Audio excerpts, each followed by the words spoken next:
At so ayan, hi guys! Welcome back sa channel natin at ito na nga po sa episode 112 para kay Season 3 Part 2 natin ng One Punch Man manga series natin. At ayan, huwag na nga natin patagalin pa. Simulan na natin yan. At kahapon nga ay dito tayo natapos sa pagtutwist ni Tatsumaki dyan kay Psychos. At now, ang continuation niyan is ito naman na. So dito ay pinapaliwanag kung ano yung nangyari sa laban ng dalawa na to. Kasi diba itong si Tatsumaki, bigla siyang napunta sa loob ng katawan ni Psychos tapos saka siya lumabas nga ulit dyan. At now, ang sabi nga rito, etong si Psychos ay napapaligiran niya ng malakas na barrier. Pero, merong hindi na poprotektahan etong kanyang barrier. At eto nga yan, yung loob mismo na ito ng Master Association. At eto makikita nga natin dyan na habang busy si Psychos sa kakahanap kay Tatsumaki, ay pumuslit etong si Tatsumaki at eto nga pumasok siya rito sa loob ng hideout ng Master Association kung nasaan etong mga pagkalaki-laking mga roots ni Psychos. So eto, ang ganda ng ngiti na Tatsumaki. Nagkaroon siya ng magandang idea laban dyan kay Psychos. At ang ginawa niya nga rito,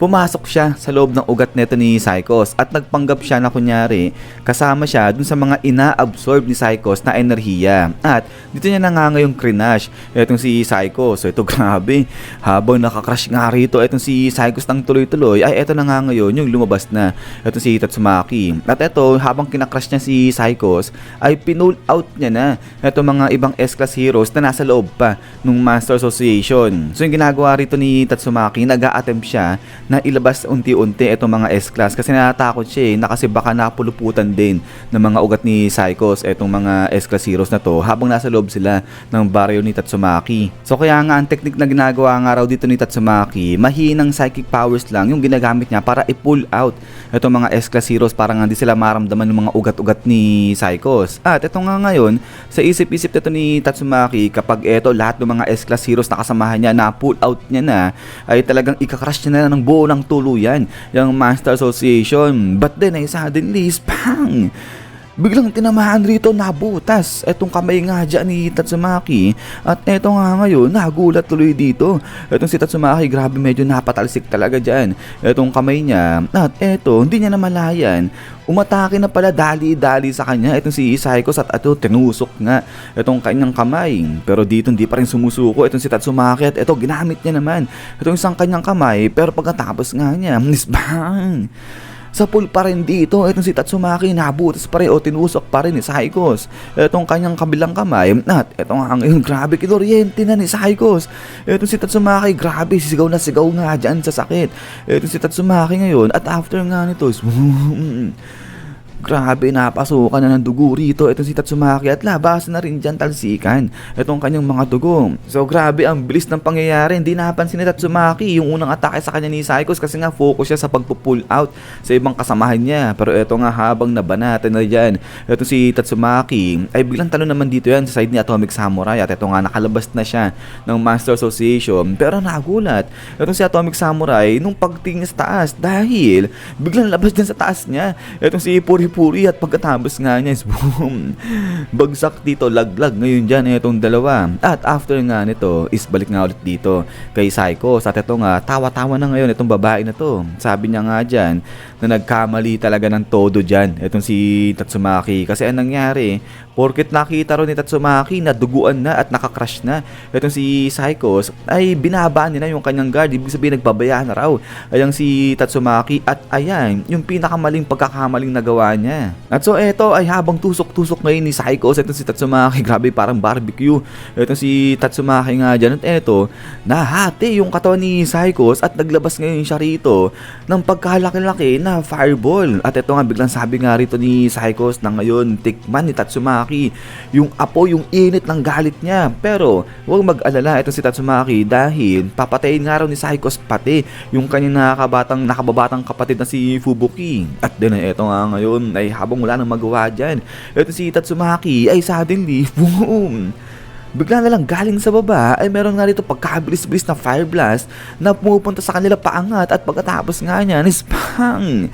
dineflect ngayon itong Fire Blast ni Psychos na dapat tatama na dyan kay Tatsumaki. So dito nagulat itong si Psychos at ito nga ngayon liparan na itong mga malaking Fire Blast nga papunta rin sa may kalangitan. So grabe, nagkakagulo-gulo na dyan sa may gravity at ito ngayon laglag itong si Tatsumaki dyan. At ito ngayon nagulat nga si Psychos, sabi niya nga dyan, teka ano yun, ano nangyari? At pagtingin niya ay ayun, mula doon sa may ibaba may umaakit na pagkabilis-bilis dito sa Master Association. At eto nga ngayon si Genos labas na. So grabe, ang bilis nito ni Genos, nagulat itong si Psychos. At dito sa kabilang banda ayun din sila Tareo at saka itong sila Snake Man, yung ibang A-class hero natin, nagulat din. Sabi nila, tignan nyo, may kidlat na umaangat papunta doon sa pinakataas na ng Master Association. At eto nga ngayon biglang sabi dito ni Lightning Max, parang Blue Dragon, sabi niyang ganyan. At eto nga ngayon, nag-join na eto si Genos dyan kay Tatsumaki para din labanan etong si Psychos. At then after nga niyan, eto nga ngayon, nagpapalabas na rin etong si Genos nga dyan nung kanyang Fireball o ano ba to, Power Orb, yung tawag nga yata dyan sa bolang ginagawa ni Genos. Pasensya na guys, di ko alam kung anong tawag sa ginagawa nga dito ni Genos. But anyways, eto nga, habang naghahanda na etong si Genos, habang nag-charge siya dyan, ay eto nga ngayon si Tatsumaki napatingin na rito kay Genos. At din ito nga ngayon, boom, grabe, parang kala mo naging Blue Dragon na talaga yung itsura nga dito ni Genos. At ayun sa may taas mapapansin si Psychos, ganun rin, naghahanda na nga rin siya ng kanyang Fireball na ipangka-counter sa pangtitira sa kanya ni Genos. At din pagkatapos nga niya is eto nga pinakawalan ni Genos itong kanyang tira, Piercing Lightning Cannon. Habang dito sa kabilang banda ay si Psychos ganun rin, pinakawalan niya na nga rin itong kanyang Fire Blast. At pagkatapos nga niya is bam, dito nag-crash na ng tuluyan itong Fireball o Fire Blast ni Psychos at saka nga yung Powerball ni Genos. At eto nga, nagliwanag na ngayon dyan sa may kalangitan. Pero pagkatapos nga niyan is bam, na pushback dito etong si Genos. So natalo ni Psychos yung lakas ng Powerball na ibinigay nga sa kanya o Lightning Cannon pala nito ni Genos. So hindi umubra yung lakas ni Genos laban nga dyan kay Psychos. At eto nga ngayon, talagang napatalsik eto si Genos dyan. At eto, tinatawa na lang siya ang yabang nito ni Psychos. But then eto nga ngayon ay habang nasa ere etong si Genos, sabi niya nga dyan, ano, na overpowered niya ako, sabi niya ganyan. So nagulat etong si Genos at ayun, labasan pa bigla dyan itong dalawang ulo ng dragon nga rito ni Psychos. At after nito is pang, bigla siyang tumira ulit o biglang tinira ulit ng mga dragon itong si Genos. Pero eto nga si Genos, nag-charge na naman siya at bigla niya nga rin tinira ulit dito itong si Psychos. Grabe, nagwawala itong si Genos at saka nga itong si Psychos naman ngayon. So eto, grabe, tirahan ngayon itong dalawa. Yun si Tatsumaki sa may bandang gilid ay napapanood na lang, naging spectator na lang bigla itong si Tatsumaki. At then after nga niya na eto nga ngayon, sigaw-sigaw na si Tatsumaki. Sabi niya nga rito kay Genos na ano ba ginagawa nito ni Genos? Si King nga ipinaubaya na itong laban dyan kay Tatsumaki. Parang nga talo ni Tatsumaki yung si Psychos, kaya wag mangialam ito si Genos. Pero ito nga, biglang sabi nga rito ni Genos na si King hinahayaan lang na lumaban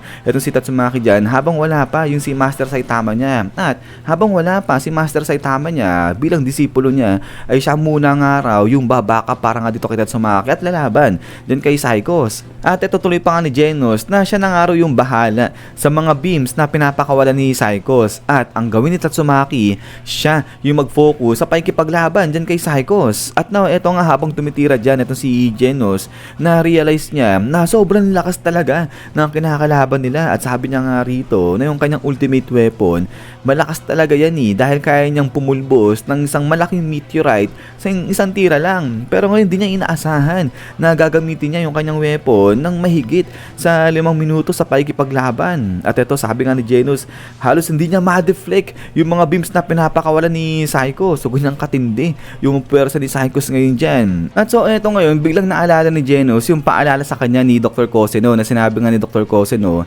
itong ultimate weapon ni Genos, pwede niya lang gamitin yan sa loob ng 10 segundo. So ito nga, napapaisip si Genos, sabi niya nga dyan, enough ba yung oras na yun para talunin itong si Psychos? But then, eto nga bilang kinampay na ni Tatsumaki itong kanyang dalawang kamay at sabi niya nga rito, sige, magsilabasan kayo lahat yan, sabi niya ganyan. So pinupull out niya na lahat ng mga S-Class heroes dun sa loob ng Monster Association. At eto nga ngayon, napupull out na itong sila Fubuki, pero takot na takot ito si Fubuki. Sabi nga dito nila Silver Fang, ano yung nangyayari dito kay Fubuki? At eto nga sabi niya, ayaw niyang lumabas kasi dyan sa labas, hindi lang yung ate niya yung sobrang lakas na may kapangyarihan. Meron pang iba, sabi niya ganyan. At ito nga sabi ni Fubuki, ano yung nangyayari dyan sa may surface, grabe.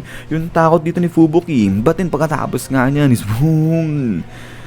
Grabe dito nahati yung katawan ni Psychos at eto nga, meron pang mukhang lumalabas dyan sa may loob ng katawan niya. Grabe nakakatakot.